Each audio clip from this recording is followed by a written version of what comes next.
السلام عليكم ورحمة الله وبركاته. مرحبا بكم في ديزاد هوم ستايل.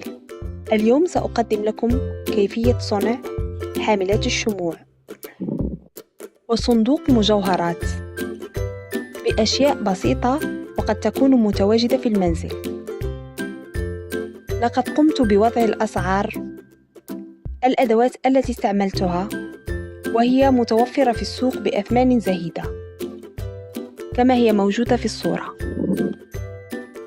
نحتاج إلى 2 من حاملات الشموع، أي نوع من حاملات الشموع، ونحتاج أيضا إلى هذه القطعة أو أي شيء مشابه لها. أنا كنت جلبت هذه القطعة من ثريا قديمة، يعني فاسدة أو غير صالحة كما تشاهدون في الصورة، وإلى مسدس السيليكون، وهذا نوع من الغراء لم أستعمله في الحقيقة. ونحتاج أيضا إلى خرز بهذا الشكل.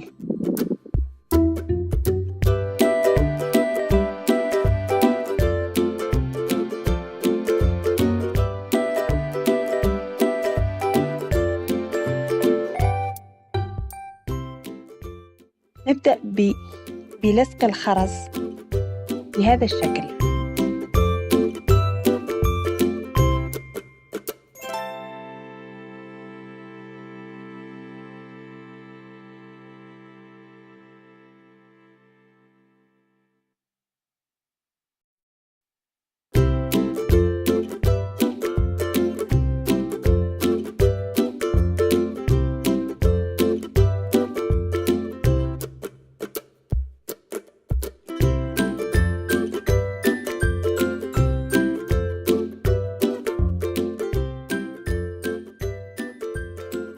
هنا السطر غير متوازن، ولكن لا يهم، في آخر المطاف لن تؤثر على شكل حاملة الشموع. وفي القسم السفلي وضعت هذا النوع من الخرز. طبعا هذا الشيء اختياري، لأنه يمكنك استخدام نفس الخرز. نبدأ بلصق الخرز في القسم السفلي كما بالشكل.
ثم نقوم بإلصاق الطرفين ببعض ونحاول تثبيتها جيدا.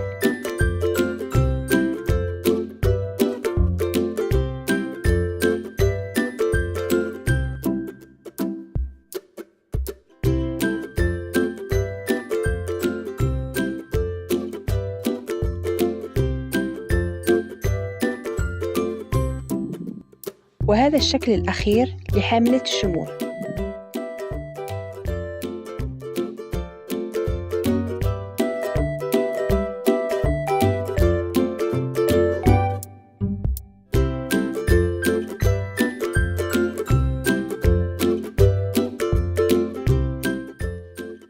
والآن نبدأ بطلي العلبة.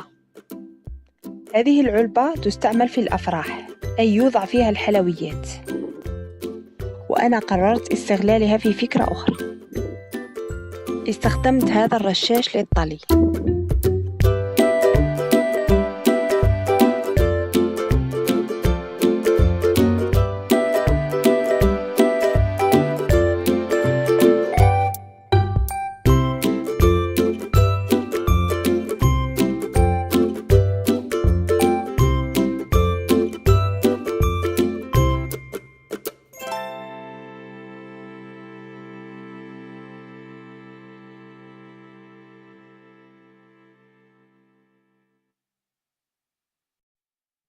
الآن نبدأ بتزيين العلبة. لقد اخترت هذا الخرز للتزيين، هو واضح في الشكل. والآن نقوم بإلصاقه بهذه الطريقة.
وهذا الشكل النهائي للغطاء.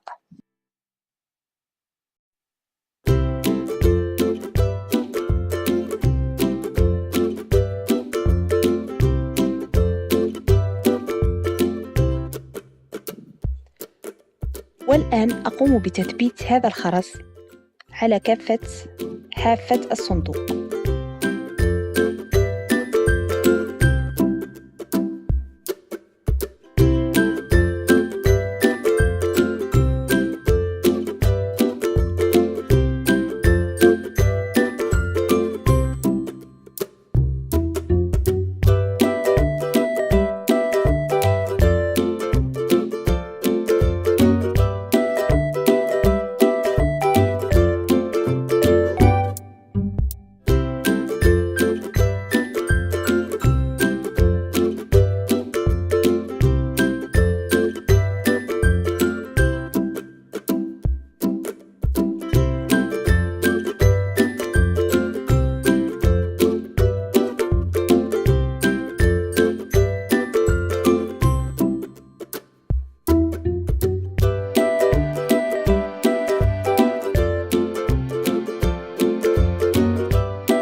وهذا الشكل النهائي للصندوق. وفي الأخير أستودعكم الله ودمتم في رعاية الله وحفظه. ولا تنسوا الضغط على زر الاشتراك وتفعيل الجرس وعلى زر إعجاب. وإلى الملتقى إن شاء الله.